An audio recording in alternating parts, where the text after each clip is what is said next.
الحمد لله نحمده ونستعينه ونستغفره ونؤمن به ونتوكل عليه ونعوذ بالله من شرور أنفسنا ومن سيئات أعمالنا من يهده الله فلا مضل له ومن يضلله فلا هادي له وأشهد أن لا إله إلا الله وأشهد أن محمدا عبده ورسوله أرسله بالحق بشيرا ونذيرا أما بعد فإن خير الحديث كتاب الله وخير الهدي هدي محمد صلى الله عليه وسلم وشر الأمور محدثاتها وكل محدثة بدعة وكل بدعة ضلالة وكل ضلالة في النار فأعوذ بالله من الشيطان الرجيم بسم الله الرحمن الرحيم نحن نقص عليك نبأهم بالحق إنهم فتية آمنوا بربهم وزدناهم هدى وربطنا على قلوبهم إذ قاموا فقالوا ربنا رب السماوات والأرض لن ندعو من دونه إلها لقد قلنا إذا شططا وهؤلاء قوم اتخذوا من دونه آلهة ولولا يأتون عليهم بسلطان بين فمن أظلم ممن افترى على الله كذبا قال سبحانه وتعالى وقل الحق من ربكم فمن شاء فليؤمن ومن شاء فليكفر إنا أعتدنا للظالمين نارا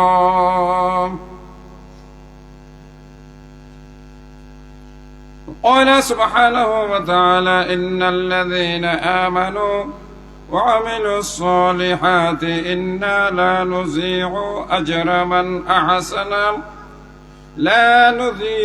أجر من أحسن عملا أولئك لهم جنات عدن تجري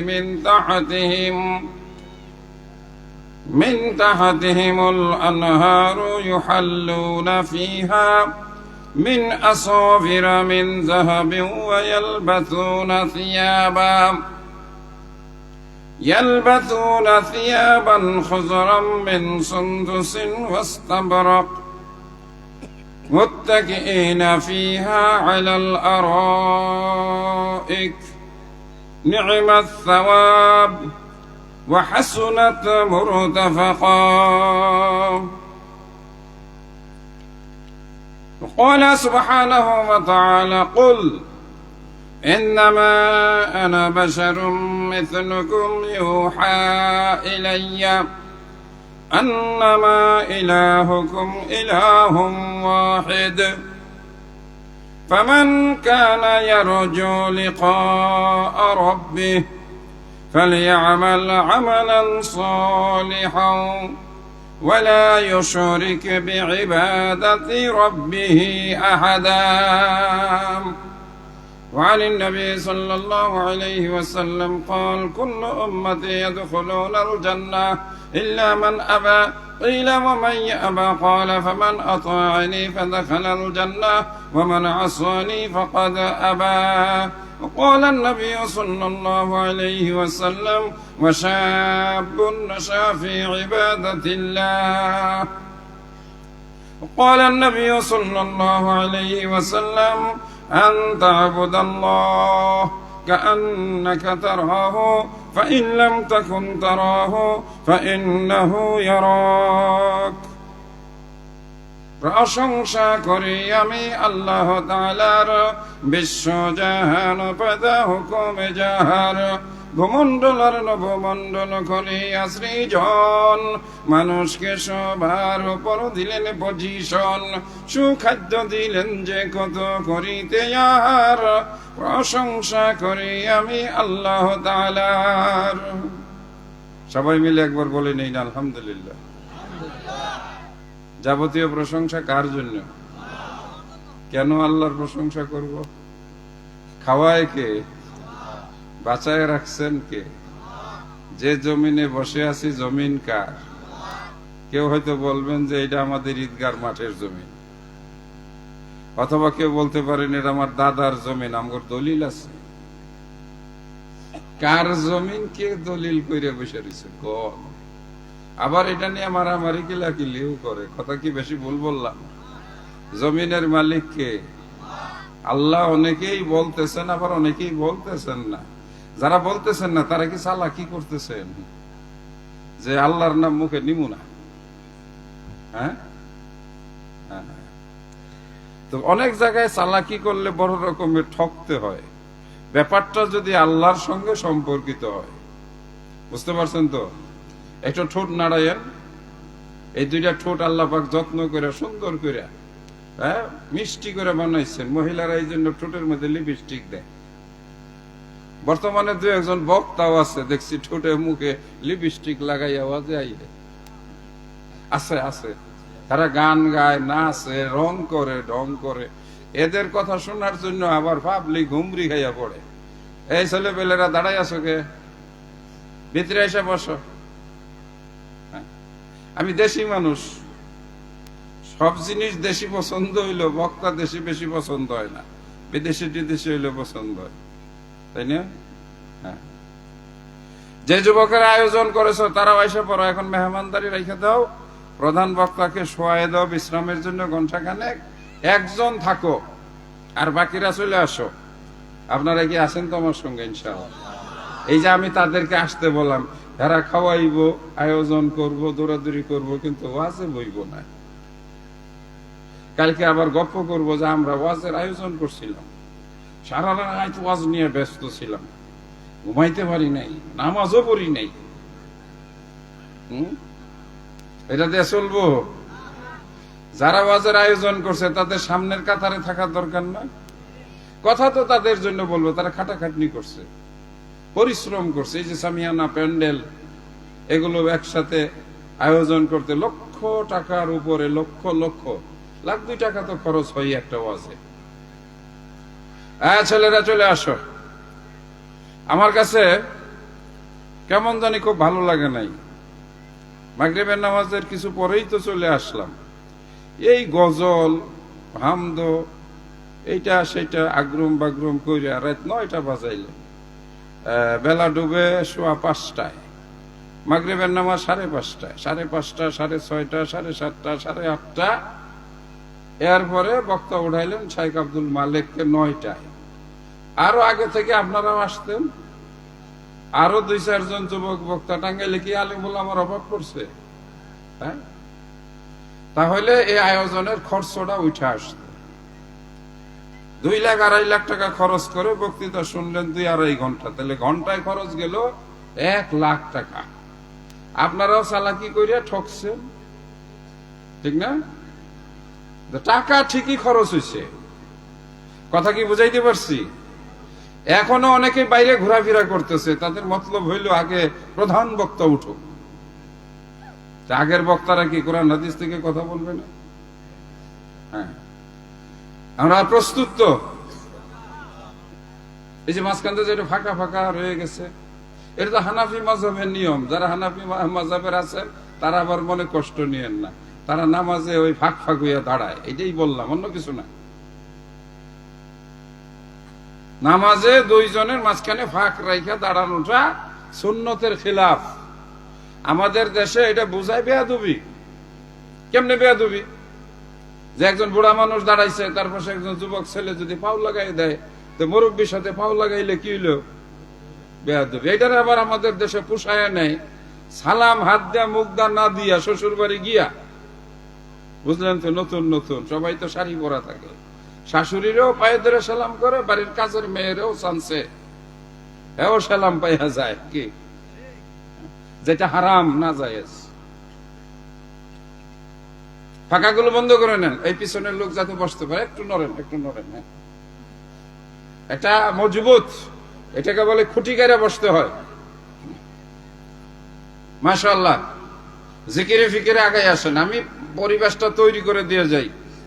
আজকের মাহফিলের সম্মানিত সভাপতি আমার শ্রদ্ধেয় উস্তাদ শেখ মুজিবুর রহমান সালাফি হাফিজাহুল্লাহ, মাদ্রাসায় মুহাম্মদী আরাবিয়ার সুযোগ্য শিক্ষক ছিলেন। আমি যার কাছে সহিহ শুদ্ধভাবে কোরআন পড়া শিখেছি, আপনারা হয়তো এখনো তারে চিনা সারতে পারেন নাই, অথবা যথাযথ বেশি গুরুত্বও দেন নাই। আমি বলেন, শহীদুল্লাহ খান মাদানী বলেন, আমাদের সভাপতি ডক্টর আব্দুল্লাহ ফারুক বলেন, অথবা বাংলাদেশের যারা প্রথিতযশা আলেম ওলামা, এদের সবারই উস্তাদ হচ্ছেন আমাদের এই শেখ মুজিবুর রহমান সালাফি হাফিজাহুল্লাহ। আমরা ওনার কাছে বিশুদ্ধভাবে তিলাওয়াত শিখেছি, যার কারণে মানুষের কাছে লজ্জিত হতে হয় না। আলহামদুলিল্লাহ, একটা সম্মান পাই। আল্লাহ ওনাকে বারাকা দান করুন, বলি আল্লাহুম্মা আমিন। আমার সেই শ্রদ্ধেয় উস্তাদের গ্রাম ধুলটিয়া। অনেকদিন আগে এই মাঠে এসেছিলাম দিনের বেলায়, অনেকের মনে আছে কিনা, আমার মনে আছে এখনো। সেই সময় আমার সঙ্গে বক্তা ছিলেন শাহ ওলিউল্লাহ।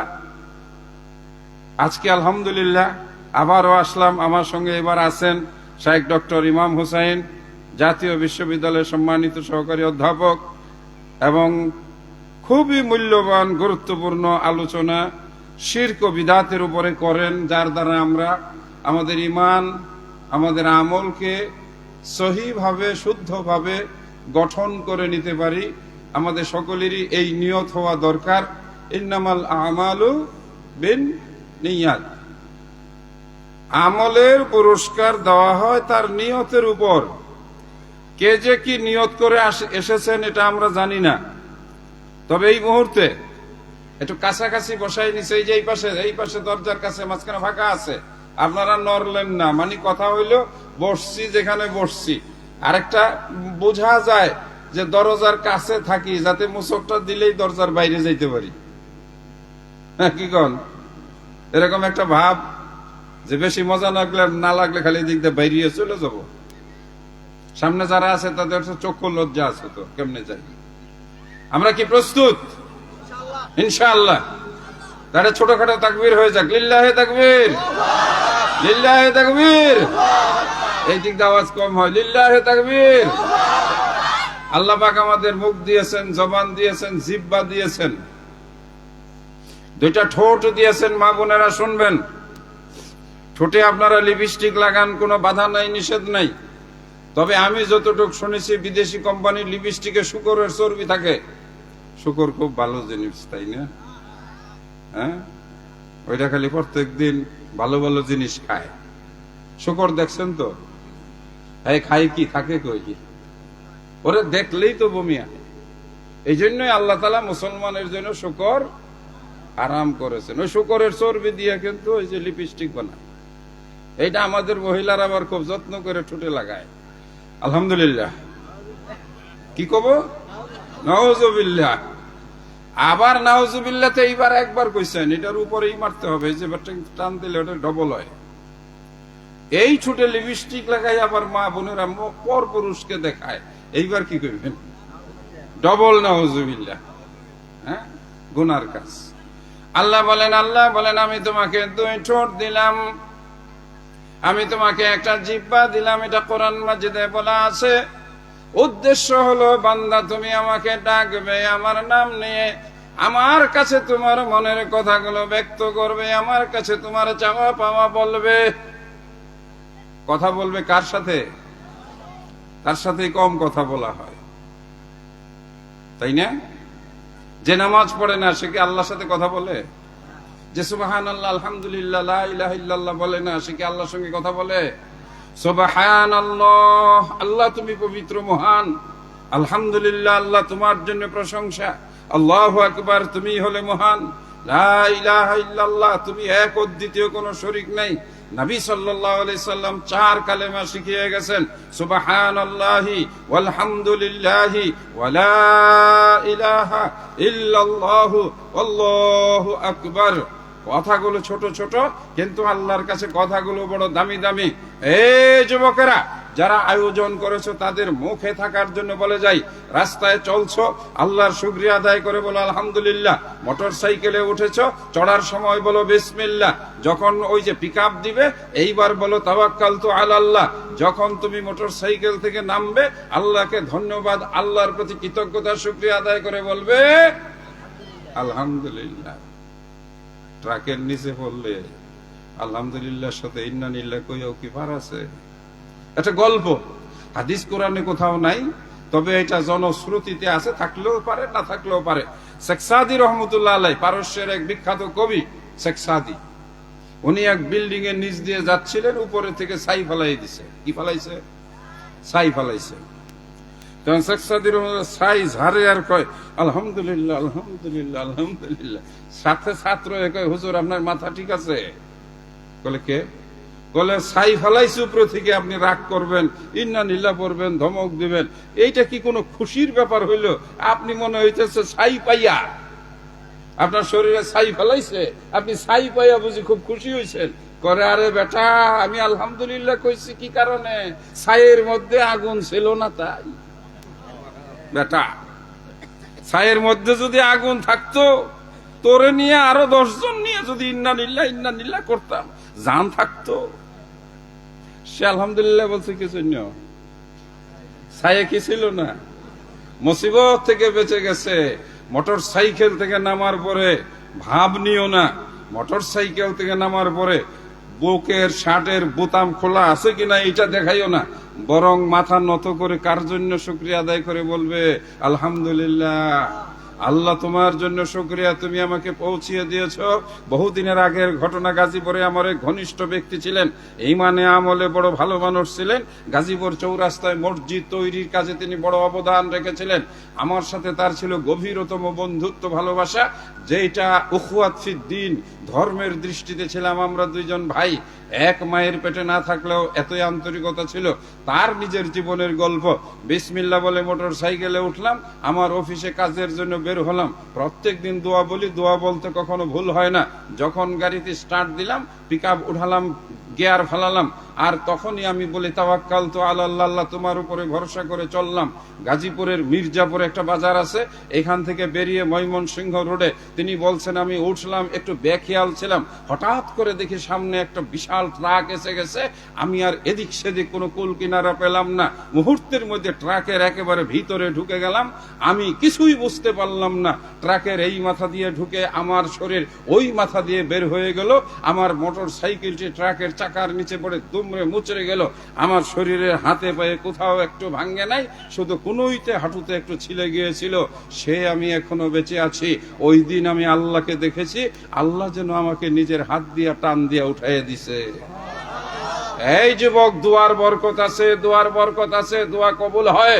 সবকিছু বিফলে গেল মনে রাখবে দোয়া আল্লাহ শোনেন, আল্লাহ কবুল করেন। বান্দা যত দোয়া করে সব দোয়া আল্লাহর কাছে রেকর্ড করা থাকে, আল্লাহ সেগুলোকে সংরক্ষণ করেন। হয়তো সাথে সাথে তার পুরস্কার দেন যার পরিমাণ হয় কম, হয়তো বা বিলম্বে পুরস্কার দেন যার পরিমাণ হয় বেশি, হয়তো বা দুনিয়াতে না দিয়ে আল্লাহ পাক তার পুরস্কার দেন পরকালে, আর সেই পুরস্কারের নাম হয় জান্নাত। কোনটা নিবা? বলে না আমরা নগরটাই চাই। মসজিদের টেহার কথা আল্লাহর কাছে দোয়া করতেছে, আল্লাহ 50,000 টেহা দিও, 25,000 মসজিদে দিয়ে দিও, আর 25,000 আমি খরচ করবো। কিছুক্ষণ দোয়া করার পরে কয় কি যে আল্লাহ তোমার যদি বিশ্বাস না হয় মসজিদেরটা তুমি রাইখা দাও। এরকম ভাবে দোয়া করলে আল্লাহ দিব না। ডাকার মতো ডাকলে আল্লাহ, চাওয়ার মতো চাইলে আল্লাহ। ডাকার মতো ডাকলে আল্লাহ, চাওয়ার মতো চাইলে আল্লাহ কাউকে কখনো ফিরিয়ে দেয় না। দশ দিশি মাঝে যেয় দিকে চাহি, দশ দিশি মাঝে যেয় দিকে চাহি, তব কীর্তি বিনা আরো কিছু নাহি। আশা মিটিবে না, আশা মিটিবে না, আজীবন কহি নিজ গুণে ক্ষমদাসে হে এলাহি। আল্লাহ তুমি দয়ালু, তুমি রহমান, তুমি রাহিম, আমি গুনাহগার, আমি কাঙ্গাল, আমি ভিক্ষুক। ঠিক না বে ঠিক? মাঝে মাঝে বক্তারা জিজ্ঞাসা করে, আমি মাসলা মাসাইল জিজ্ঞাসা করি নাই, আমি কি জিজ্ঞাসা করছি বলেন তো? আপনি ভিক্ষুক, আপনি ফকির, আপনি মিসকিন, আপনি একেবারে অসহায়, আপনি কাঙ্গাল কার কাছে? জোরে সোরে আওয়াজ করে মহব্বতের সঙ্গে নামটা বলা যায় কার কাছে? জোরে বলি আল্লাহ। আমি কার কাছে কাঙ্গাল? আল্লাহর কাছে। আমি ভিক্ষুক কার কাছে? আমি আল্লাহর কাছে ফকির না ধনী? আল্লাহ নিজে বলছেন আনতুমুল ফুকারা, আমি আল্লাহ দেওয়ার আর তুমি হলে নেওয়ার। সুবহানাল্লাহ। কে দেওয়ার? নেওয়ার কে? এটার নামই আকীদা, এটার নামই বিশ্বাস। এই জায়গায় আমরা বড় উল্টা পাল্টা। আমরা আল্লাহকে আল্লাহ ডাকি, কিন্তু সেখানে আবার বলি আল্লাহর ধন বলে কেরা লয়ে গেছে। জানেন তো এইটা? ছেলেরা কত দিয়ে, আমি বেশি গজল টজল পারি না, আমার গলার সুর বেশি ভালো না। আল্লাহর ধন কে লয়ে গেছে? তারপরে গেছে কই? গায়েব হইয়া। আল্লাহ হইলেন গায়েব হইয়া। নবীর ধন খাজায় নিয়া শুয়ে আছে কই? আজমিরে। এরপরে কেউ ফিরে না খালি হাতে। বাংলাদেশের মুসলমানে কয় এইটার ঔষধ, এটার ভালো ডাক্তার হইলেন আমাদের ডক্টর ইমাম হুসাইন। উনি এই বিষয়ের স্পেশালিস্ট। আছে না, কেউ হার্টের ডাক্তার, কেউ চোখের ডাক্তার, কেউ কানের ডাক্তার, কেউ আবার দাঁতের ডাক্তার। তো ডক্টর ইমাম হোসেন হইলেন এই যে যারা আল্লাহরে বাদ দিয়া মাজারে কবরে ঘুরে এদের ডাক্তার। আজকে ইনশাল্লাহ তার কাছ থেকে শুনবেন। এই যারা আয়োজন করছে এরা সব আসছে না? আসলে তো আমি আয়াতের অর্থ করতে পারতেছি না। আল্লাহ ওদের সম্পর্কে কোরআন মাজিদে একটা বিরাট বড় কিসসা নাজিল করছেন, একটা গল্প শুনাই দিচ্ছেন। সুবহানাল্লাহ কন্যা। কাদের সম্পর্কে? যুবকদের সম্পর্কে। আল্লাহ নিজে বলেন। শুরু করব? ওরা না আসলে তো শুনবে না। আসছে? তাইলে বলি কিসসা। কিসসা বুঝেন তো? কিসসা মানে গল্প, কিসসা মানে ঘটনা, কিসসা মানে যেটার ভিতরে মজার কথা আছে। এই জন্য আমরা বলি যে কিসসা কাহিনী, বলে না? হ্যাঁ, একটা কিসসা কও। কিসসা হইলো সেখানে কি থাকে? ঘটনা থাকে। সূরা কাহফ কোরআন মাজিদের একেবারে মাঝখানে, হ্যাঁ, 15 পারায়। 15 পারা থেকে শুরু করে 16 পারায় গেছে। আবার একেবারে কোরআন মাজিদের শব্দ অক্ষর গণনায় এই সূরাটা হলো মাঝামাঝি সূরা। যে সূরাটার কি নাম বললাম? সূরা কাহফ। কাহফ মানে গুহা, গর্ত। পাহাড়ের ভিতরে একটা বিরাট গর্ত। এই গর্ত নিয়েও অনেক গল্প আছে, কথা আছে। আমাদের নবী সাল্লাল্লাহু আলাইহি ওয়াসাল্লাম, নবী বলবেন সঙ্গে সঙ্গে সাল্লাল্লাহু আলাইহি ওয়াসাল্লাম এই গুহার গল্প শুনিয়েছেন। সেখানেও 3 ব্যক্তি একটা গুহার ভিতরে আটকা পড়েছিল। এক পর্যায়ে তারা আর কোনো উপায় পেল না খুঁজে বের হওয়ার। শেষে আল্লাহ রাব্বুল আলামিনের কাছে তারা দোয়া করলো, আল্লাহ আমাদের এই সৎ আমলটা যদি তোমার জন্য আমরা করে থাকি, তাহলে দয়া করে মেহেরবানি করে তুমি আমাদেরকে এই গুহার ভিতর থেকে বের করে নিয়ে যাও। বাংলাদেশের মানুষ হলে শাহজালাল, শাহপরান অথবা ওই যে 60 গম্বুজ বিভিন্ন মাজারের বিভিন্ন পীরের দোহাই দিয়ে হয়তো কান্নাকাটি করতো। সেই জামানার মানুষ অত লেখাপড়া করে নাই, ইউনিভার্সিটিতে পড়ে নাই, কামেল পাস করে নাই, ডবল টাইটেল করে নাই, অনার্স করে নাই, মাস্টার্স করে নাই, কিন্তু তারপরেও সেই যুবকেরা জানতো এই বিপদ থেকে উদ্ধার করার মালিককে। জোরে আওয়াজ করে বলি আল্লাহ। তাই তো তারা আল্লাহকে ছাড়া কারো কাছে চায় নাই, আল্লাহকে ছাড়া কাউকে তারা ডাকে নাই। নবী সাল্লাল্লাহু আলাইহি ওয়াসাল্লাম এই গুহার গল্প শুনিয়েছেন। এটা পরে বলবো, নবীজির বহু আগের জামানার ঘটনা। 300 বছর একটা গুহায় ঘুমিয়েছে। কয়শো? এর মধ্যে আরো কয়েক বছর আছে সাথে, তাই না? আমি কমাই কইকে। ঘুমের থেকে উঠার পরে দেখে যে শরীরে রোদ লাগতেছে।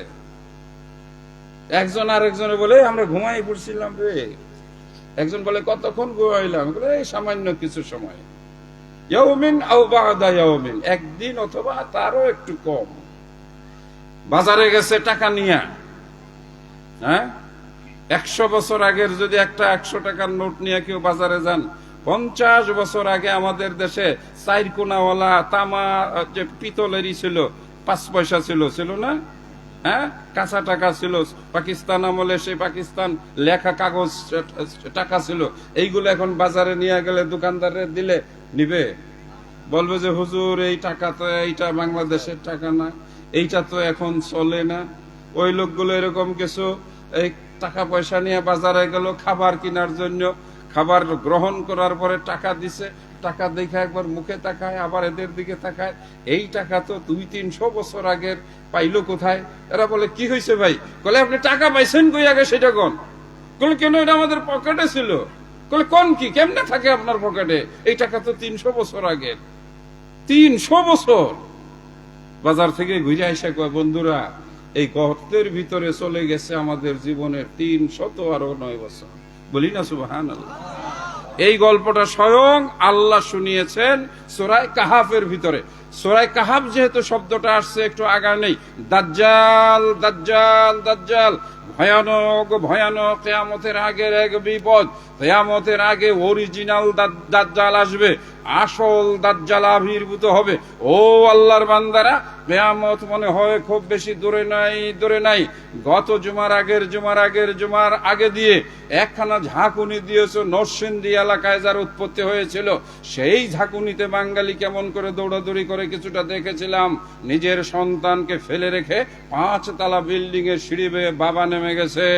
মায়ের কথা, মেয়ের কথা, সন্তানের কথা, স্ত্রীর কথা মনে ছিল না। বেশি ভুল বললাম? আপনাদের এদিকে ঝাঁকিটা দিছিল? আপনারা পাইছিলেন? আপনারা তো টাঙ্গাইলের মানুষ, সুতরাং আপনাদের তো ডর ভয় নাই নাকি? ভয়টাই পাইছিলেন? বলে আমাদের দেশে অত তো ভয়ের কারণে আমরা মাঠে থাকবো। তবে ভয়ঙ্কর ভূমিকম্প যদি হয়, যখন সিংহায় ফুৎকার দেওয়া হবে, আস্তে আস্তে পৃথিবী কম্পতে থাকবে, এই কম্পনে চূর্ণ বিচূর্ণ হতে থাকবে। ইদা জুলজিলাতিল আরজু জিলজালাহা ওয়া আখরাজাতিল আরজু আসফালাহা ফাকালাল ইনসানু মা লাহা। কি হচ্ছে এগুলো, কি হচ্ছে? মানুষ দৌড়াতে থাকবে, জমিন ফেটে যাবে। ইজাস সামাউন ফাতারাত, আসমানটা টুকরা হয়ে ভেঙ্গে পড়ে যাবে। ইজাস সামাউন ফাতারাত ওয়া ইযাল কাওয়াকিবু ইনতাসারাত, মহাকাশে ঝুলন্ত তারকাগুলো সেখান থেকে খসে মাটিতে পড়বে। ইজাস সামাউন ফাতারাত ওয়া ইযাল কাওয়াকিবু ইনতাসারাত ওয়া ইযাল বিহারু ফুজ্জিরাত, মহাসাগরগুলো ফেটে তার নিচের সব পানি বেরিয়ে যাবে। তারপরে সেখান থেকে আগুনের ফুলকি বের হবে, জমিনের সব কিছু ধ্বংস হবে। কবরগুলো তখন ফেটে মানুষগুলো কবর থেকে উঠে আসবে। এটাই হলো সেই ভয়ানক ভূমিকম্পের ফলাফল যেটা সামনে আছে। বিশ্বাস আছে তো? বিশ্বাস করেন তো?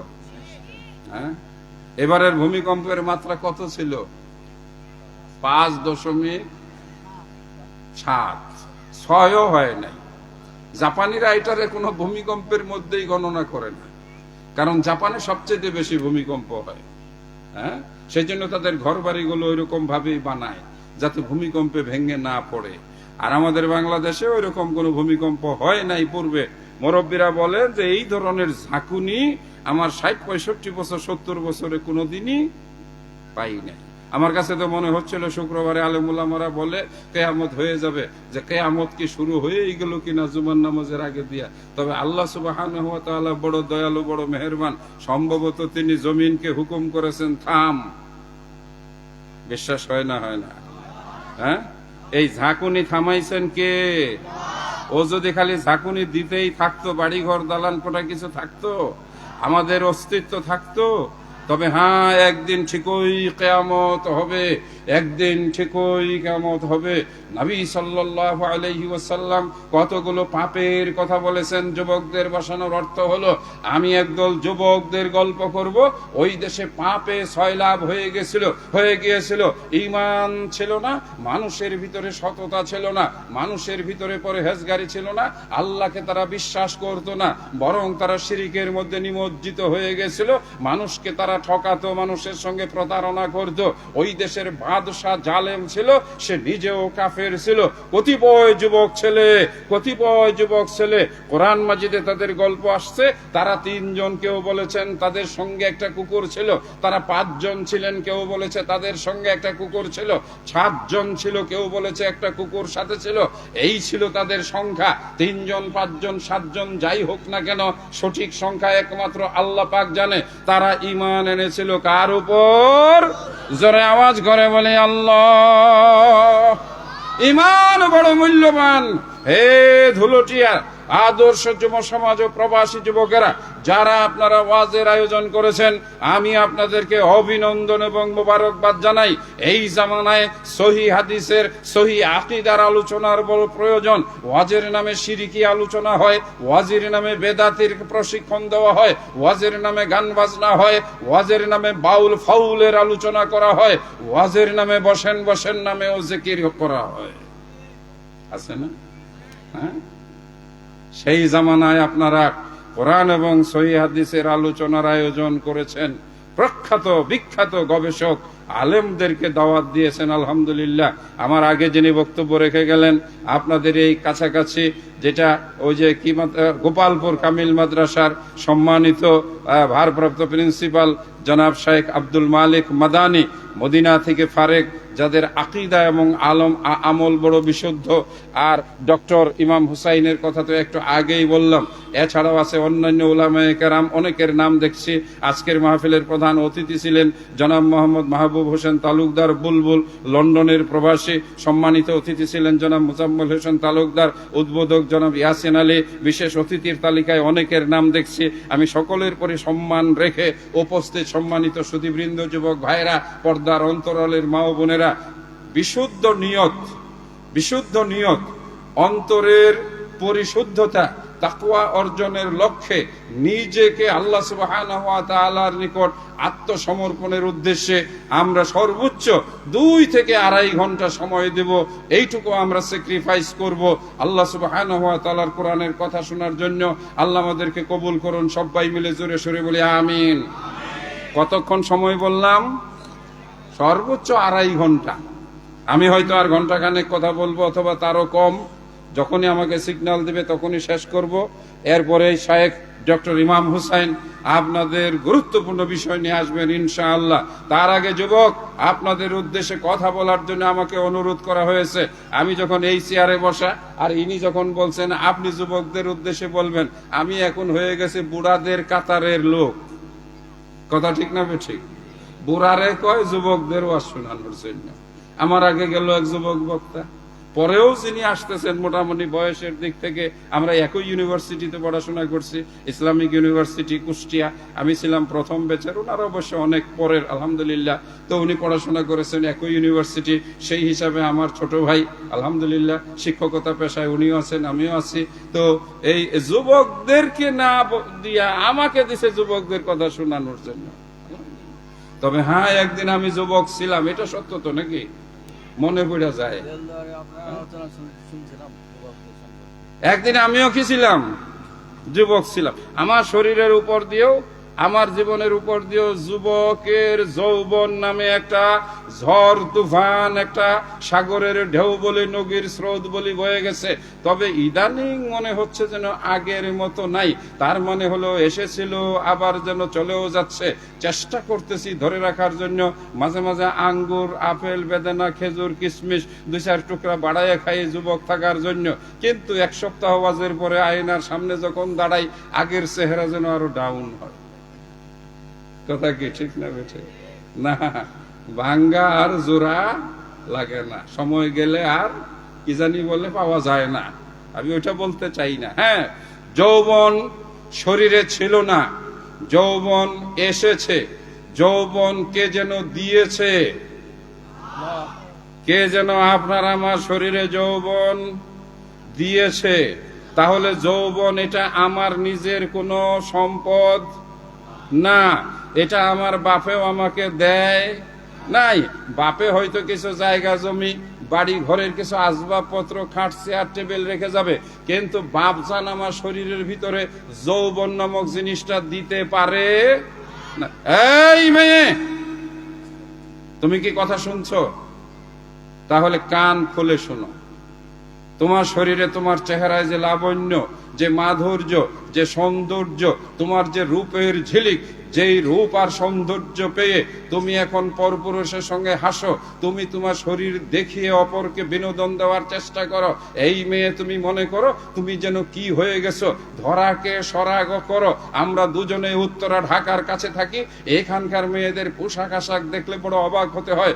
আমি মাঝে মাঝে বুড়া মানুষ কিছুটা নিজে মানে মূল্যায়ন করে, আহারে এই মেয়ে, তোমাকে যে রব তোমাকে এত সুন্দর করে বানালো, তোমার শরীরে যে সুন্দর যৌবন দিল, তোমাকে আকর্ষণীয় করলো, এই মেয়ে, আজকে ছেলেরা তোমাকে ফোন দেয়, ছেলেরা তোমার ভালো মন্দ খোঁজ নেয়, ছেলেরা তোমার কাছে এসে কথা বলতে পারলে খুশি হয়। তোমার এই যৌবন, তোমার এই সৌন্দর্য, এটা তোমার বাবার নয়, এটা তোমার নিজের সম্পদ নয়, এটা তোমাকে যিনি দিয়েছেন। তুমি তার সঙ্গে বন্ধুত্ব করো, তুমি তাকে চেনো, তুমি তাকে ডাকো, তুমি তার কাছে আত্মসমর্পণ করো, যিনি হলেন সারা পৃথিবী জগতের মালিক, যার নাম হলো, জোরে আওয়াজ করে বলে আল্লাহ লিল্লাহে তাকবীর।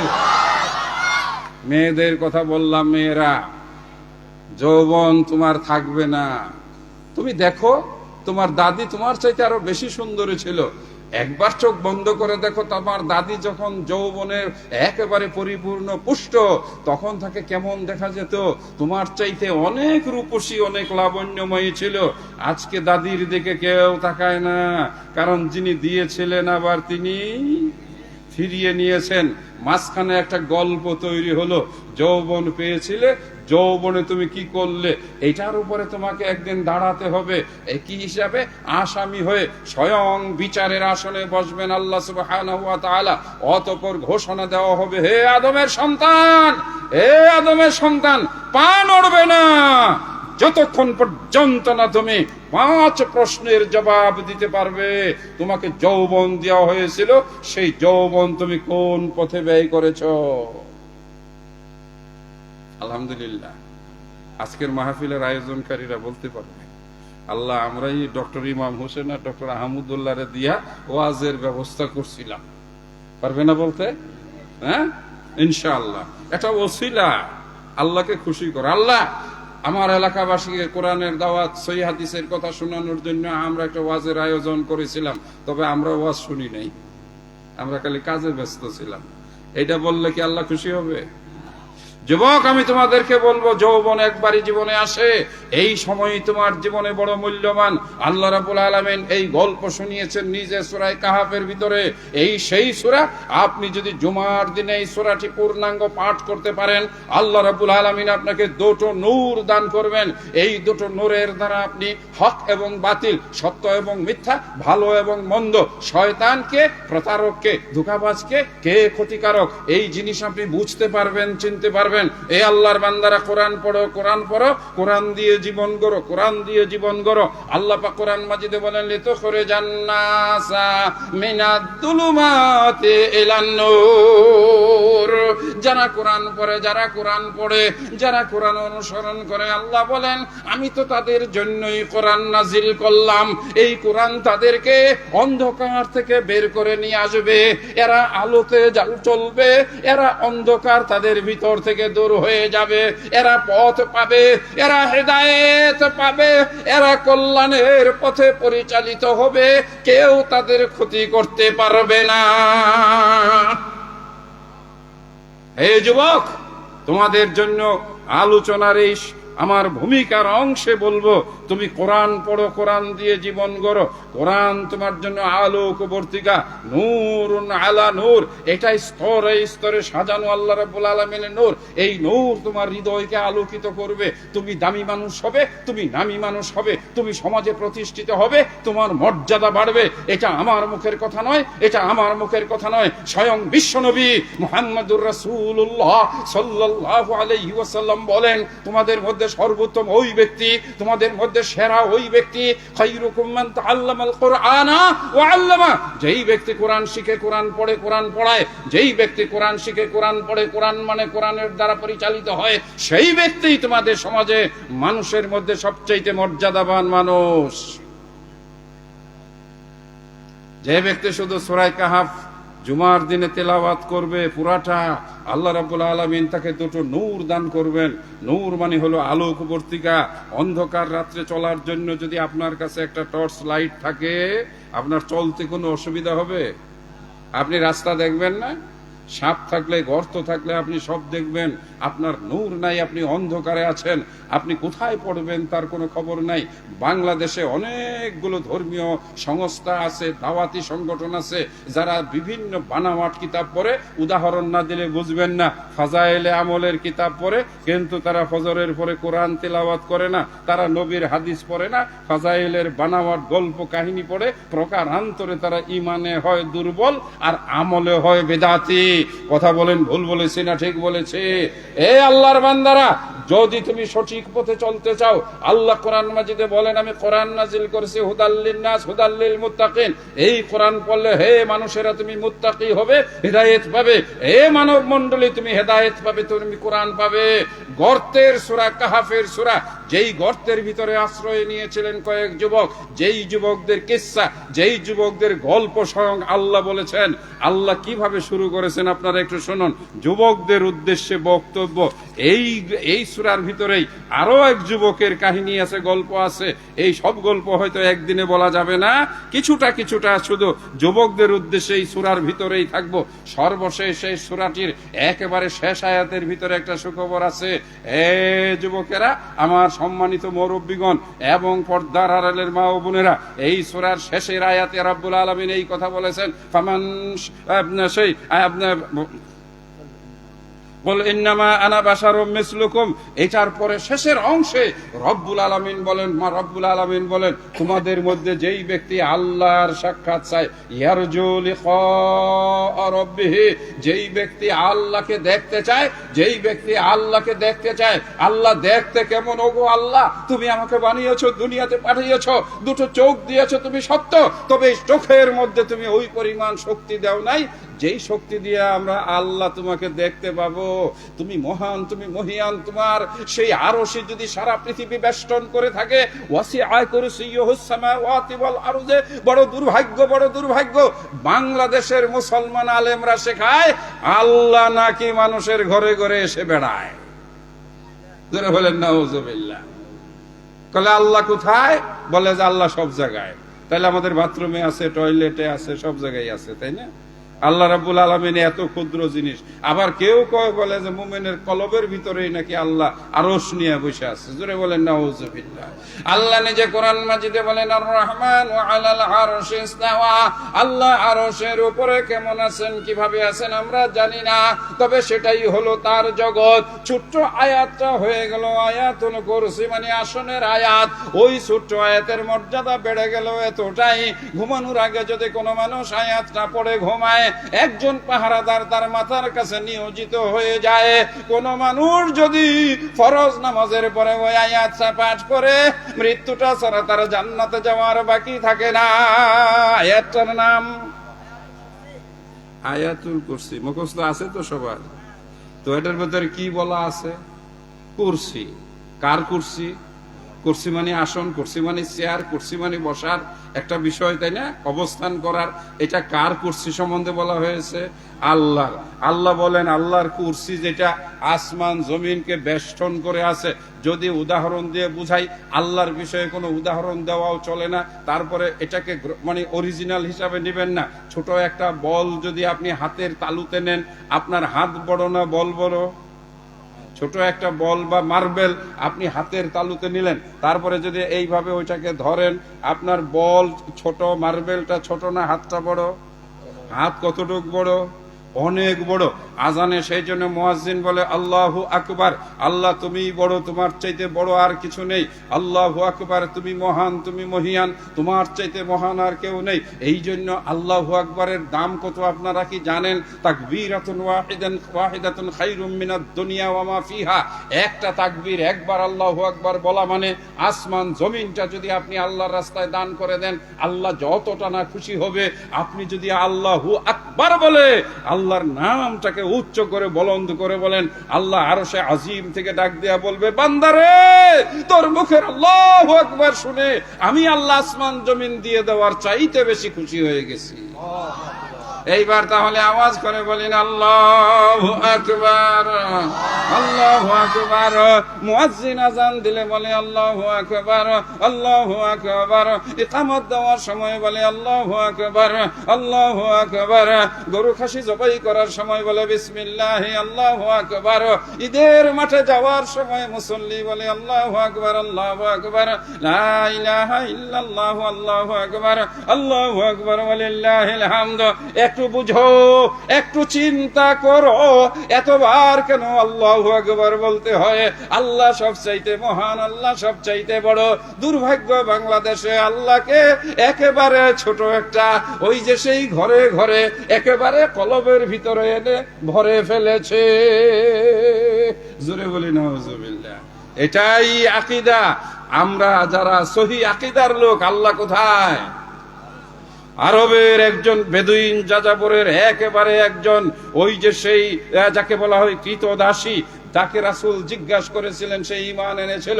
আল্লাহ রাসূল তার সততা ঈমানের পরীক্ষা নেওয়ার জন্য বলেছিলেন আইনাল্লাহ, আল্লাহ কোথায়?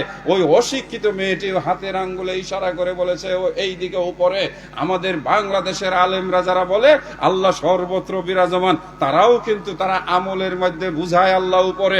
কেননা আমাদের হানাফি ভাইরা তো ফরজ নামাজের পরে বেশি বেশি মোনাজাত করে না? করে না? আসসালামু আলাইকুম ওয়া রাহমাতুল্লাহ, আসসালামু আলাইকুম ওয়া রাহমাতুল্লাহ, আল্লাহুম্মা আমিন বিহাক্কি লা ইলাহা ইল্লাল্লাহ। হাতটা তুলছে কোন দিকে? কোন দিকে তুলছে? এতে কি বোঝা গেল? হাতটা তুলছে কার দিকে? তাহলে আল্লাহ আছে কোথায়? তারা বলে আল্লাহ সব দিকে, তাহলে তো এখানে এরকমই ঘুরাইতো হাত। আল্লাহ তুমি সব জায়গায় আছো, এই যে আমি তোমার কাছে দোয়া করতেছি, এরকমই করার কথা ছিল না? আল্লাহ সব জায়গায় আছে আশেপাশে, তো হাত তো তুলে কি মোনাজাতে কোথায়? তাহলে প্রমাণ হয় আল্লাহ আরশে আজিমে। তার প্রমাণ আল্লাহু লা ইলাহা ইল্লা হুয়াল হাইয়ুল কাইয়্যুম। আল্লাহ তার নিজের নাম দিয়ে আয়াতটি শুরু করেছেন, আল্লাহ, আল্লাহু লা ইলাহা, আমি আল্লাহ, আমি আল্লাহ এমন আল্লাহ, লা ইলাহা ইল্লাল্লাহ, আমি ছাড়া কোনো ইলাহ নাই, নাই নাই নাই নাই নাই নাই। ওরে আল্লাহর বান্দা, জীবনে কারো তোমার দরকার নাই, পীরের দরকার নাই, মাজারের দরকার নাই, তাবিজের দরকার নাই, ওই যে সেই মাজারের শোল মাছ ধোয়া পানিরও তোমার দরকার নাই, কুমিরের পানির দরকার নাই, ওই মাজারের লাল সুতার তোমার দরকার নাই। তোমার আছে একজন, যার নাম হলো আল্লাহ। আল্লাহ আমার রব, আল্লাহ আমার রব, এই রবই আমার সব, এই রবই আমার সব। দমে দমে তনু মনে তারই অনুভব। আল্লাহু আকবার। বিশ্বাস ঈমানটাকে মজবুত করে নাও। জীবনে তোমার কারো কাছে হাঁটতে হবে না, তোমাকে কারো কাছে হাত বাঁধতে হবে না। জীবিকার মালিক কে? জোরে করে বলেন, জীবিকার মালিক কে? আওয়াজ করে বলি আল্লাহ। তুমি বিশ্বাস রাখো, তুমি বিশ্বাস রাখো। এ আল্লাহর বান্দা, তুমি কেন হারাম পথে উপার্জন করতে যাও? কেন তুমি ওজনে কম দাও? কেন তুমি ওজনে কম দাও? কেন তুমি ধোঁকাবাজি করো? কেন তুমি ধোঁকাবাজি করো? চাউলের সঙ্গে কেন তুমি কঙ্কর মিশাও? ডালের সঙ্গে কেন তুমি, তেলের সঙ্গে কেন তুমি ভেজাল দাও? দুটো পয়সা লাভ করার জন্য দুধের মধ্যে কেন পানি দাও?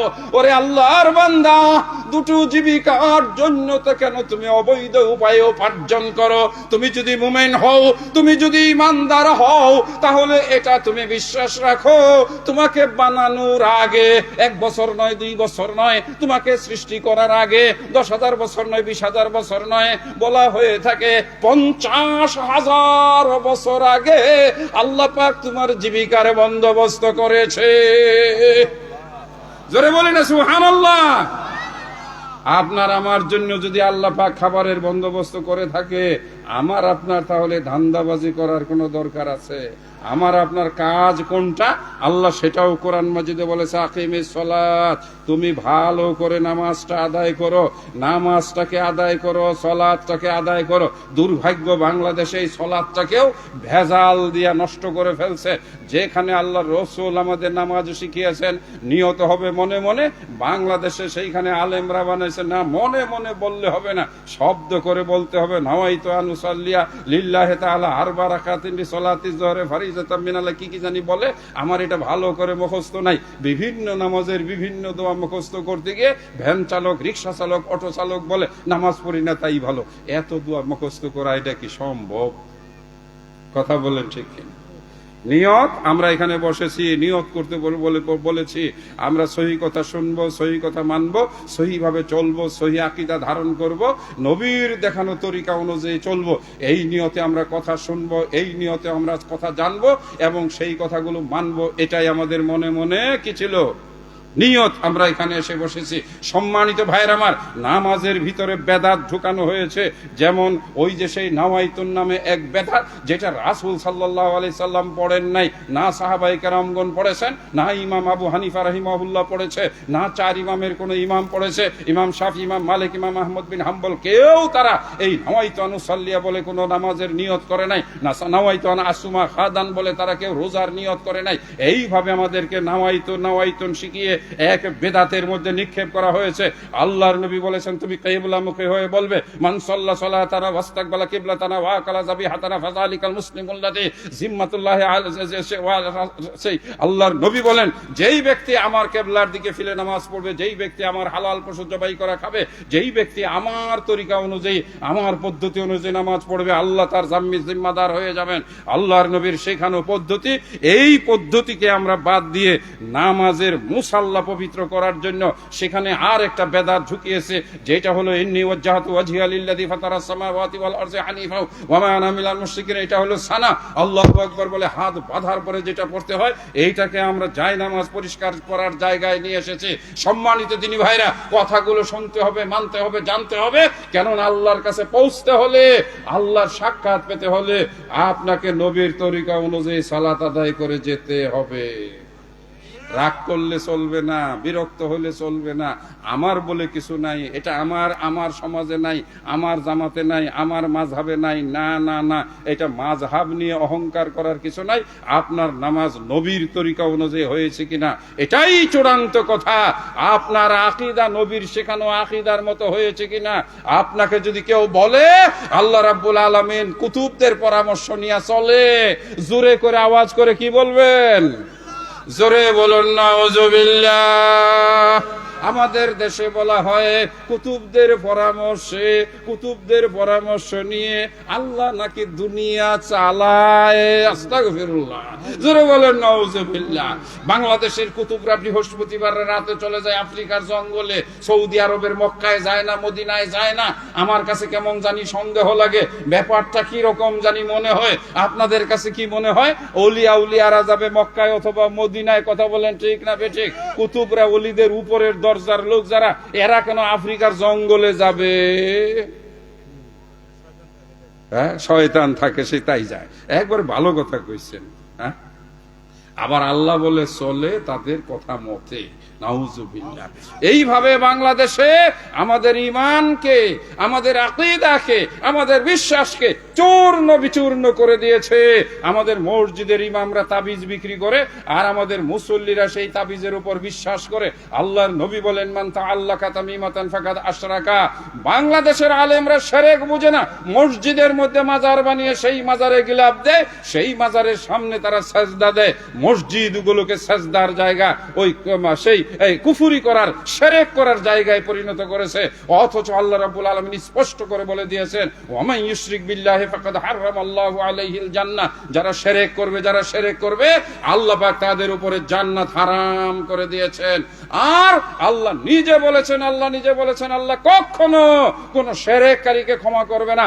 হে আল্লাহর বান্দা, আসমান পর্যন্ত যদি আপনার গুনাহ পৌঁছে যায়, আর যদি আপনার গুনার ভিতরে কোনো শিরকের গুনাহ না থাকে, আপনি হয়তো গুনাহ করেছেন, আল্লাহ সুবহানাহু ওয়া তাআলার কোনো হুকুমকে আপনি অমান্য করেছেন, কিন্তু আল্লাহর সঙ্গে আপনি কখনো শিরক করেন নাই, আল্লাহ দয়া করে আপনাকে ক্ষমা করে দিতে পারেন।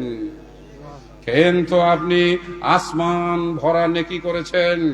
আপনি সৌদি আরবে গিয়ে এক হজের সময় 10টা 15টা 20টা উমরা করেছেন, বাড়িতে এসে গল্প করেছেন প্রত্যেক দিন আপনি উমরা করেছেন, এত সওয়াব আপনি উপার্জন করেছেন, অথচ আপনার সওয়াবের ভিতরে যদি শিরক গুনাহ থাকে, তাহলে আল্লাহ পাক আপনাকে কখনো ক্ষমা করবে না। মূল কথা আপনার আকীদা ঈমান পরিশুদ্ধ হতে হবে শিরক থেকে। সেটা কিভাবে? আল্লাহ আমার রব, এই রবই আমার সব, আর আমার কারো দরকার নাই। আছে জীবিকা দিবেন কে?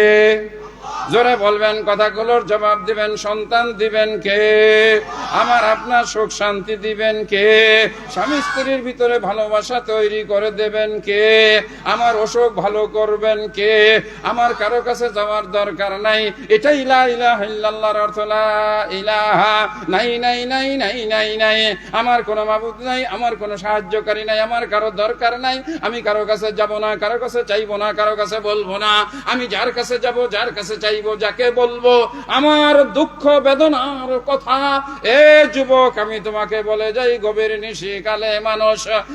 নিশিকালে মানুষ ঘুমিয়ে যখন থাকে, নামাজ পড়তে উঠো তখন বিশ্ব প্রভুর ডাকে। যুবক, তোমার জীবনে চাওয়ার আছে, পাওয়ার আছে, কথা বলার আছে। এখন তোমার যৌবনে, এই যৌবনে তুমি বিয়ে করবে, তুমি আল্লাহর কাছে বলো, আল্লাহ এমন একজন জীবন সঙ্গে মিলিয়ে দাও, যার সঙ্গে আমার জীবনটা হবে সুখময়। আমি যাকে দেখলে তার চেহারার দিকে তাকালে আমার হৃদয়টা প্রশান্ত হয়ে যাবে, আমার ঘরটা জান্নাতের টুকরা হয়ে যাবে। কথা বলেন, ঠিক বলছে কি? এটা কার কাছে বলতে হবে? নাকি মোবাইল দিয়া ওই যে ফেসবুকের মধ্যে অনেক মেয়েদের ছবি আসে, ওইখানে মাইয়া দিলা একটা মেসেজ, বলে আমি আছি, সেও আবার রিপ্লাই দিল, তারপরে বটগাছ তলে দেখা পড়ার ডেট করলা, তারপরে এই আসা যাওয়া, তারপরে একদিন তোমারে বললো ঢাকা যাওয়ার জন্য, ঘরের ভিতরে আটকাইয়া এইবার বিভিন্ন ছবি টবি তুইলা বললো, বেটা 50,000 টাকা দেন, এলে হাত পাও ভাঙ্গা লুলা করে বুড়িগঙ্গা জলে ফেলাই দিব, নদীতে ফেলাবো। এইরকম প্রতারণা ধোঁকাবাজি হাজার হাজার হচ্ছে। এই ছেলে পেলেরা সাবধান, মোবাইলের মেয়ের মধ্যে পইড়ো না, হাত পাও ভাঙ্গা লুলা করে ফেলাই। সময় ভীষণ কঠিন এখন, সময় ভীষণ কঠিন এখন। হে মুসলিম, হুঁশিয়ার হুঁশিয়ার হুঁশিয়ার। যুবক, আমি তোমাকে সাবধান করি, জীবনে যদি ওই যে সেই জীবনে প্রিয়সী যদি না হয় মনের মতন, প্রিয়সী যদি না হয় মনের মতন, স্ত্রী আপনজন যদি মনের মতন না হয় জীবনে, তখনই আসে ছন্দপতন। বর্তমানে অশান্তি, বর্তমানে মামলা মোকদ্দমা, বর্তমানে জেল জরিমানা, সকালে বিয়ে বিকালে ভেঙে যায়, স্ত্রী স্বামীকে মানে না, স্ত্রী স্বামীকে শ্রদ্ধা করে না, স্বামীকে গুরুত্ব দেয় না, এমন একটা অবস্থায় আমরা পৌঁছে গেছি। বৃদ্ধ মুরব্বীরা 40 বছর যাবত একসাথে সংসার করে একজন আরেকজনকে না দেখলে বাঁচে না, অথচ যারা ভালোবাসা করে, প্রেম করে, অবৈধ সম্পর্ক করে, এরা যখন বিয়ে করে বিদেশ চলে যায়, এই স্ত্রী পরকীয়ায় লিপ্ত হয়, তারা 2 দিন পরে সংসার ভেঙ্গে তছনছ হয়ে যায়। যুবক, আমি তোমাকে বলে যাই, রাসূল বলেছেন, তুনকাহুল মারআতু লিআরবাঈন, 4টা জিনিস বিচার করে মানুষ বিয়ে শাদী করে। যুবক, আমি তোমাকে বলি, নবীজি যে কথা বলেছেন সেটাকে তুমি মেনে নাও। আল্লাহর নবী বলেন, কেউ সুন্দরী দেখে বিয়ে করে, কেউ বংশ দেখে বিয়ে করে, কেউ টাকা পয়সা দেখে বিয়ে করে, আর কেউ বিয়ে করে তার দিন ধর্ম দেখে, তাকওয়া দেখে, পরহেজগারি দেখে, পর্দা দেখে, নামাজ দেখে। ও যুবক, ও যুবক, আমি তোমাকে বলে গেলাম, তুমি যদি একজন দিনদার, তুমি যদি একজন পরহেজগার মেয়েকে জীবন সঙ্গী বানাতে পারো, দুনিয়ার বুকে তোমার ঘরখানি জান্নাত হয়ে যাবে। বড় কঠিন, আমরা পার হয়ে চলে এসেছি। ওই যে বলছিলাম না, এককালে আমারও যৌবন ছিল, আলহামদুলিল্লাহ আমরা যেটুকু পেয়েছি ঘরে রেখে আসি, কোনো চিন্তা ভাবনা নাই। রাত্রে যাব 2টার সময়, এই যে আজকে হয়তো সম্ভবত একটু আগে যাইতে পারবো, দরজায় খটখটানি দিব, একটা মিষ্টি হাসি দিয়ে দরজা খুলে দিবে। আমরা এটা সুন্নত চালু করছি আর কি, আসসালামু আলাইকুম, ওয়ালাইকুম আসসালাম, একটু মুসাফাও করি। আবার বোঝেন তো, রাত 2টা 2:30 ঘুম ভাঙ্গাই, আমি একটু নরম নরম হইয়া হাতটা বাড়াই, দেখে যে না একটা মিষ্টি হাসি দেয়। আবার বলে যে শরীরটা ভালো আছে তো, মানে জোড়াতালি দেওয়া শরীর তো, রিং বর্ষি, হার্টের রোগী, হেরাবার একটা টেনশন থাকে, তারপরে আল্লাহ ভরসা করে ছেড়ে দেয়। অন্যান্য মহিলাদের মধ্যে তার মধ্যেও আছে, কষ্ট টষ্ট যাই হোক, একটু টাকা পয়সা কামাইয়ের কোনো জায়গা হইলে লাস্টে অনুমতি দেয়, বলে আচ্ছা ঠিক আছে, কষ্ট হইলেও একটু যাও, যদি আস্তে আস্তে কথা কইও আর কি। তারপরে যাওয়ার পরে একটা মায়া মহব্বত ভালোবাসা মোটামুটি ভাবে এই আলহামদুলিল্লাহ বলি, আলহামদুলিল্লাহ। আর গেলাম, ঘুমে থেকে উঠলো, দরজাটা খুলেই যদি বলে কি একটা তামসা, প্রত্যেক দিন রাত 2টার সময় ওয়াজ করে কই থেকে আসে, এইগুলি বন্ধ করো, এইগুলি আর ভালো লাগে না, এখন আর সহ্য হয় না। পরের দিন ওয়াজে যাইতে মন চাইব, হ্যাঁ, হাসিটা দিলে মনে হয় কলিজাটা ঠান্ডা। নাই রে ভাই, জগতে বর্তমানে এগুলো নাই। এই যারা আয়োজন করছো, নামাজে বেশি বেশি দোয়া করো, আল্লাহ গো কপালে যেন একটা দজ্জালনি না মিলে। সূরায়ে কাহাফ পড়বা, সূরায়ে কাহাফ পড়লে আল্লাহ অন্তত মহিলা দজ্জালের হাত থেকে রক্ষা করবে। পুরুষ দজ্জালরে মানানো যাবে, পুরুষ দজ্জালরে অন্তত পক্ষে ঠেকানো যাইব, মহিলা দজ্জালরে ঠেকানো বড় কঠিন। আমাদের 16 বছর গেছে গিয়া, এরপরে না একটু এখন কথাবার্তা কোয়ার সুযোগ হয়েছে। আস্তে, এগুলি আবার অনেক ভেজাল আছে কথার মধ্যে, তাই না? ওই যুবকরা আছে তো ইনশাল্লাহ। গল্প শুরু করব। আল্লাহ বলেন, আল্লাহ বলেন, নাহনু নাকুসসু আলাইকা নাবাআহুম বিল হক। এ যুবকরা, তোমাদেরকে আমি আল্লাহ একটা গল্প শোনাবো, গল্পটা সত্য। আল্লাহ নিজে বলেন, আল্লাহ বললেই তো যথেষ্ট, আল্লাহর কথার মধ্যে তো ভুল নাই না, আল্লাহর কথা ঠিক আছে, তবে গল্পের কাহিনীটা সত্য। আমাদের নবীকে আল্লাহ পাক শুনাইলেন, ও নবী আমি তোমাকে গল্প শোনাবো। কাদের গল্প? একদল যুবকের গল্প শোনাবো।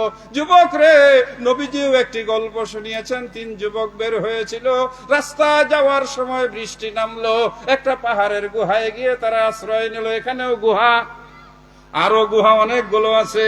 উহুদের যুদ্ধের সময় নবীজি এক গুহায় পড়ে গিয়েছিলেন।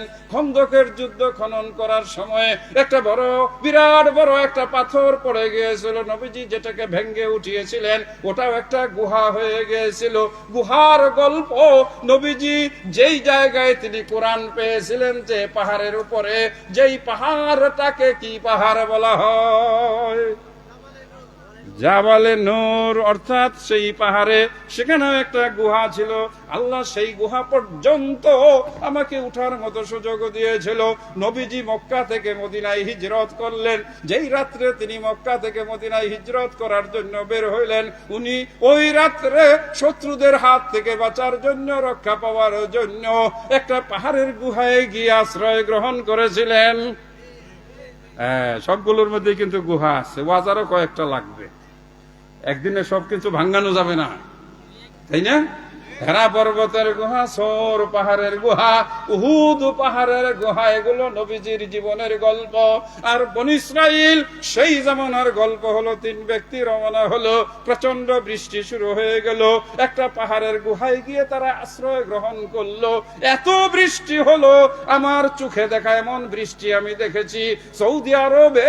ওই যে সেই মিনা থেকে যে টানেলের ভিতর দিয়ে যেতে হয়, প্রচন্ড বৃষ্টি শুরু হলো, আমি দাঁড়িয়ে আছি, আমার সঙ্গে অনেক মানুষ দাঁড়িয়ে আছে। পাহাড় থেকে পানি নামতে শুরু করলো, হাঁটুর নিচে পানি জমে গেল, গাড়িগুলো পানিতে ভেসে গেল।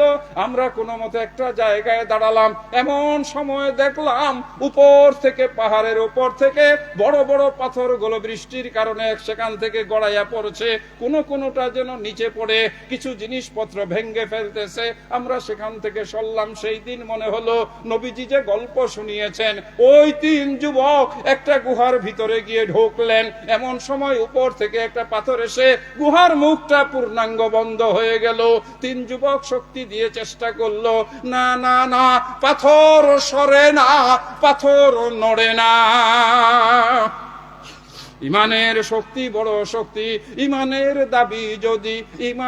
দাবি যদি কোরবানি হয়, সে দাবি পূরণে তৈরি থাকি গো যেন, ও গো দয়াময়, ও গো দয়াময়। কালেমার বড় তেজ, কালেমার বড় শক্তি। আরো গল্পে গল্প এসে যায়। এটা এখানে রেখে আরেক যুবকের কাছে চলে যাই। নবীজি যাকে বড় ভালোবাসতেন, নবীজি যাকে তার কুলের মধ্যে উঠিয়ে কবরে নামিয়েছিলেন, সে একজন যুবক ছিল, দেখতে খাটো এবং বেটে, নাকটা তার বুচা ছিল। আল্লাহর নবী এক সুন্দরী আনসার মেয়ের সঙ্গে এই ছেলেটার বিয়ে ঠিক করলেন। আনসারের বাবা মা এই ছেলের সঙ্গে তার মেয়েকে বিয়ে দিবে না। ও মেয়েরা, ধুলোটিয়া গ্রামের মেয়েরা শোনো, যুবকের চেহারা দেখো না, যুবকের লম্বা চোরা দেখো না, যুবকের শরীর দেখো না, যুবকের ভিতরের ঈমান দেখো, যুবকের ভিতরের ঈমান দেখো। ঈমানের চাইতে মূল্যবান জিনিস আসমানের নিচে জমিনের উপরে আর দ্বিতীয় কোনো কিছু হয় না। জুলাইবিব নামে এক সাহাবী ছিল আল্লাহর নবীর, যার বাবা ছিল না, মা ছিল না, এতিম বাচ্চা, যে সেই সুদূর আফ্রিকা তথা সোমালিয়ার এক উদ্বাস্ত পরিবারের সন্তান মদিনায় চলে আসলো আল্লাহর নবীর কাছে। ইমানে বড় বলিয়ান ছিল, যেমন ছিল কালো বেলাল ইমানে বলিয়ান, যেমন ছিল আল্লাহর নবীর প্রিয় সাহাবাদের অনেকেই যারা খাব্বাব খুবাইবরা ইমানের জন্য পরীক্ষা দিয়েছে। ও যুবকেরা, তোমরা যুবকদের কথা বলতে বলেছো। বিলাল যুবক ছিল, ইমান আনার পরে তার উপর কি অমানবিক নির্যাতন করা হয়েছে। খাব্বাব ঈমান এনেছিল যৌবনকালে, তাকে আগুনের উপরে শুয়ে দেওয়া হয়েছিল। হযরতে ওই যে সেই আরেক সাহাবী প্রিয় নবী মুহাম্মদুর রাসূলুল্লাহ সাল্লাল্লাহু আলাইহি ওয়াসাল্লামের আসিম বিন সাবিত এবং খুবাইব রাদিয়াল্লাহু তাআলা আনহু, এরাও যুবক ছিল, এরাও ঈমানের জন্য বড় পরীক্ষা দিয়েছে। নবীজির সামনে উহুদের যুদ্ধে যুবকরাই দাঁড়িয়ে আল্লাহর নবীর জন্য জীবন দিয়েছে। হানজালা নামক এক যুবক, যিনি মাত্র বিয়ে করেছিল, তার স্ত্রীকে নিয়ে বাসর ঘরে ছিল, নবীজি যুদ্ধের ময়দানে গেছে, এই সংবাদ শুনে তার স্ত্রী তাকে ঘর থেকে বের করে দিয়েছিল। ওগো আমার স্বামী, তুমি যুদ্ধে যাও, আমার নবী যুদ্ধে গেছে, আমি তোমাকে নিয়ে আনন্দ করব, এটা হয় না। বেঁচে থাকলে বহুদিন তোমাকে নিয়ে সংসার করব, মারা গেলে তোমার সঙ্গে আমার দেখা হবে জান্নাতুল ফিরদাউসে। নবীর সামনে গিয়ে যুদ্ধ করলো হানজালা, তরবারির আঘাতে আঘাতে জর্জরিত হয়ে হানজালা শহীদ হয়ে গেল। আর এই সংবাদ মদিনায় পৌঁছে গেল। হানজালার স্ত্রী পাগলিনীর মতো ছুটলো। রাস্তায় যার সঙ্গে দেখা হয় তারা বলে, যাইও না, যাইও না, তোমার স্বামীকে আমরা দেখেছি যুদ্ধের ময়দানে যুদ্ধ করে শহীদ হয়ে গেছে। হানজালার স্ত্রী দৌড়াইয়া যায়, আমার একটা কথা আছে, আমার একটা কথা বলার আছে। নবীজি তখন আঘাতপ্রাপ্ত, কপাল দিয়ে দরদর করে রক্ত বের হচ্ছে। মদিনা থেকে ফাতেমা রাদিয়াল্লাহু তাআলা আনহা কাঁদতে কাঁদতে আব্বা আব্বা বলে ডেকে আসতেছে। এমন সময় চাটাই পুড়ে পুড়ে ওই চাটাইয়ের ছাইগুলো দিয়ে নবীর কপালে রক্ত বন্ধ করার চেষ্টা হচ্ছে। সবাই নবীকে ঘিরে রেখেছে। এমন সময় এক যুবতী, যার হাতে মেহেন্দি লাগানো আছে, যার পরনে বিয়ে শাড়ি পরা আছে, দৌড়াতে দৌড়াতে যুদ্ধের ময়দানের দিকে ছুটে আসছে। আল্লাহর নবীর কাছে ছুটে আসলে আল্লাহর নবীকে দেখে একটা খুশির হাসি দিয়ে বললেন, ইয়া রাসূলুল্লাহ, আমি আমার স্বামীকে আপনার জন্য যুদ্ধে পাঠিয়েছিলাম, আমি জানি না আমার হানজালা বেঁচে আছে কিনা। ইয়া রাসূলুল্লাহ, যদি আমার স্বামী বেঁচে থাকে আমি তাকে নিয়ে ফিরে যাব, আমি তাকে নিয়ে ঘর সংসার করব, আমি তাকে নিয়ে বাসর করব। আর যদি মারা গিয়ে থাকে, ইয়া রাসূলুল্লাহ, আমার স্বামী শরীরটা অপবিত্র, সে আমার সঙ্গে রাত্রে ছিল, গোসল করার সময় পাই না, ইয়া রাসূলুল্লাহ, আপনি তাকে গোসল করিয়ে মাটিতে দাফন করবেন। জোরে বলেন আল্লাহ। আল্লাহু আকবার। ইমানের দাবি যদি কুরবানি হয়, সে দাবি পূরণে তৈরি থাকি গো যেন। ও গো দয়াময়, লিল্লাহি তাকবীর। ডাক্তার এসে গেছে, কম্পাউন্ডারের কাজ শেষ, অপারেশন উনি করবেন। আমি একটু ওই যে বিছানা রেডি করে দিতে হয় না রোগীর, কারণ উনি হলেন এই বিষয়ে স্পেশালিস্ট, ঠিক আছে, আর আমি তো জেনারেল। এই জন্য যুবকদের নিয়ে একটু কথাবার্তা চলছিল। বেশ কিছু যুবক সামনে চলে আসছে, আল্লাহু আকবার। এই যুবকরা সাহাবীদের জীবনী স্টাডি করে, এই যে একজন মহিলা তার স্বামীকে যুদ্ধের ময়দানে পাঠিয়ে দিয়েছিল, শহীদ হয়ে গেছে। আল্লাহর নবী বললেন, তোমরা দেখো তো হানজালার লাশ কোথায়। সাহাবারা ঘুরে ফিরে এসে বললেন, ইয়া রাসূলুল্লাহ, কোথাও তো দেখা যায় না। এমন সময় ওহী আসার মতো একটা টুং করে শব্দ হলো। আল্লাহর নবী এই সময় আকাশের দিকে তাকান, এরকম শব্দ হলো জিবরাইল আসার। নবীজির কাছে সংবাদ আসলো, ইয়া রাসূলুল্লাহ, আপনার প্রিয় সাহাবা নিজের সদ্যজাত বিবাহিত স্ত্রীকে ফেলে রেখে ময়দানে এসেছে, আপনি তার লাশ মাটিতে খুঁজে বেড়াচ্ছেন, তাকে তো আসমানে নিয়ে ফেরেশতারা গোসল দিচ্ছে। একজন সাহাবী ইতিহাসে রাসূলের, যাকে ফেরেশতারা আকাশে নিয়ে গোসল দেওয়া হয়েছে। চিৎকার করে বলেন সুবহানাল্লাহ। এই যুবকেরা, সব গল্প বলা যাবে না। রাত্র ইতিমধ্যে 11টা পার হয়ে গেছে, 11:15। সর্বোচ্চ আমি 2 মিনিট কথা বলতে পারি। উনাকে বসিয়ে রেখে আবার উনিও কিছু কথা বলবেন ইনশাআল্লাহ। রাত 12টা, 12:30টার পরে আলোচনা চালানো ঠিক নয়। আমি যেখানে যাই সেখানেই বলে, রাত 10:30টার পরে বাইরের মাইক বন্ধ করে দাও। সাধারণ মানুষকে ঘুম নষ্ট করা, তাদের কষ্ট দেওয়া, এটা শরীয়ত দ্বারা সমর্থিত নয়।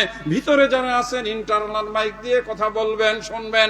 আজকেও বলবো, মানুষকে জাগিয়ে বক্তৃতা শোনানোর প্রয়োজন নাই। রোগী থাকতে পারে, শিশু থাকতে পারে, তাদের ঘুমে কষ্ট হবে। রাত 12:30, 1টা পর্যন্ত কথা বলা সঠিক নয়।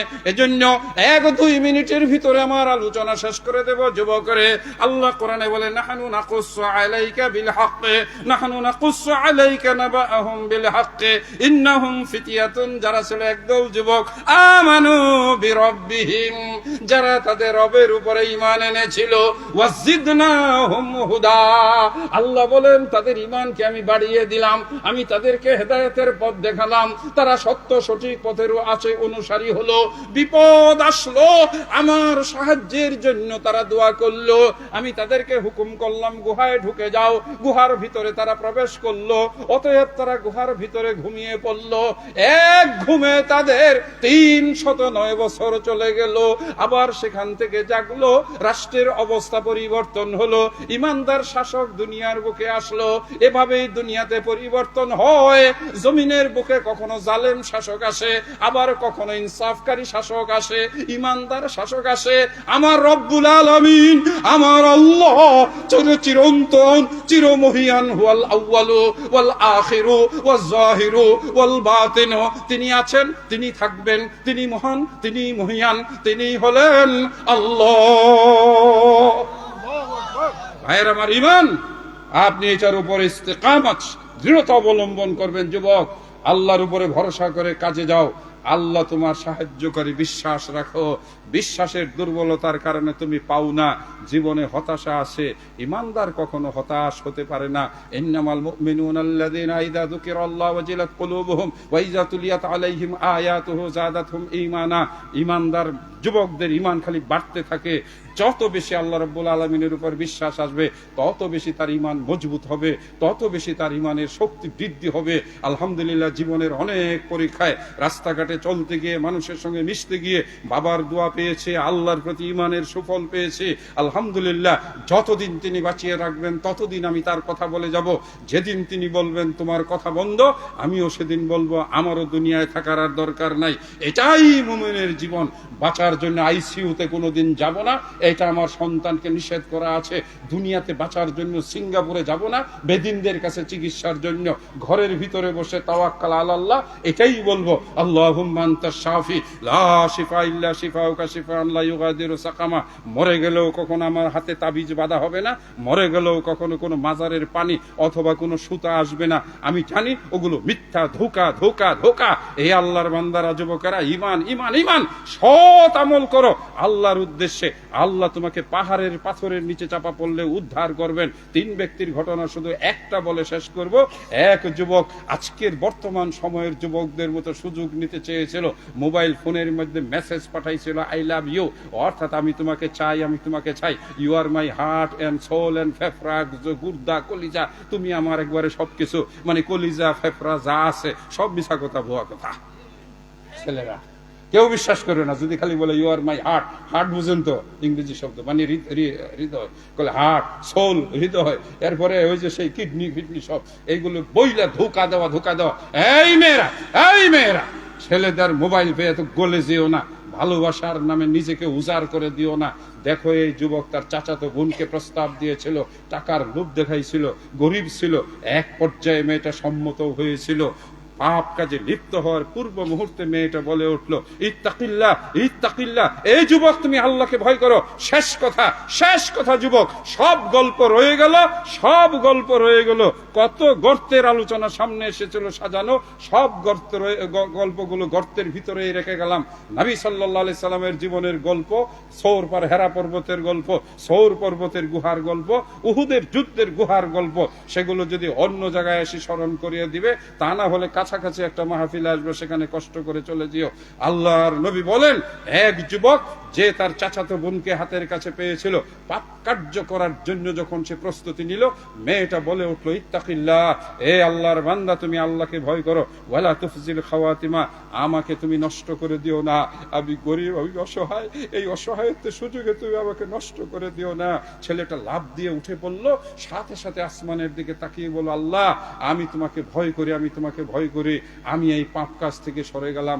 আল্লাহর ভয়ে সে ওই পাপ কাজ থেকে ফিরে এসেছিল, গুহার ভিতরে পাথরের নিচে আটকা পড়ে এই ঘটনা স্মরণ করে বলল, আল্লাহ আমি তোমার ভয়ে সেদিন এই পাপ থেকে ফিরে এসেছিলাম, আমি তোমাকে সেদিন যেন আমার চোখ দিয়ে দেখেছিলাম, তুমি আল্লাহ সেদিন আমাকে ওই পাপ থেকে সরিয়েছিলে, আজকে আল্লাহ তুমি আমাকে এই গর্ত থেকেও বের করো, তুমি পাথরটা সরিয়ে দাও। বলতে সময় লেগেছিল, পাথর সরতে সময় লাগে না। আলোচনাটি আমি এখানেই শেষ করে দিলাম। আমার আব্বার সহি নামাজ শিক্ষা নতুন আঙ্গিকে নতুন কাগজে এই মাত্র 2 দিন আগে বের করেছি। যেখানে যাই আমার আব্বার ভক্তরা বলে নামাজ শিক্ষা বইটা কই, আমি বলি শেষ হয়ে গেছি। কেউ বিরক্ত হয়ে বলে বাপের বইটাও রাখলেন না, বইটা সহজ ছিল। আরে বাবা কয়টা টাকাই না হয়ে যাইতো বইটা ছাপান। শেষে একদিন রাগ করিয়া 1-2 লাখ টাকা লাগছে, ছাপাইয়েই ফেললাম। আজকে গাড়িতে করে কিছু নিয়ে আসছি, 150 টাকা দাম। কাছের মানুষ, প্রিয় মানুষ, ভালোবাসার মানুষ, ধুলটিয়ার মানুষ, আমার উস্তাদের গ্রামের মানুষ, নগদ 100 টাকায়। ওইখানে গাড়ি আছে, চুপে চুপে গিয়া নিবেন। আমি কিছুক্ষণ আছি, তারপরে ইনশাল্লাহ চলে যাব। সাহেবকে দিয়ে গেলাম, অপারেশন করতে সময় লাগবে, এটা ধীরে সুস্থে, উনি সারা রাত কাজটা করবে। হ্যাঁ জি সাহেব, ওই শেরেক বেদাতের অপারেশন। আসসালামু আলাইকুম ওয়া রাহমাতুল্লাহি ওয়া বারাকাতুহু।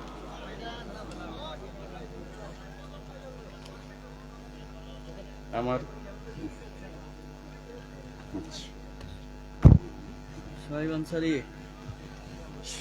আলহামদুলিল্লাহ, দীর্ঘ সময় 1 ঘন্টা 20 মিনিট জনাব শাইখ ডক্টর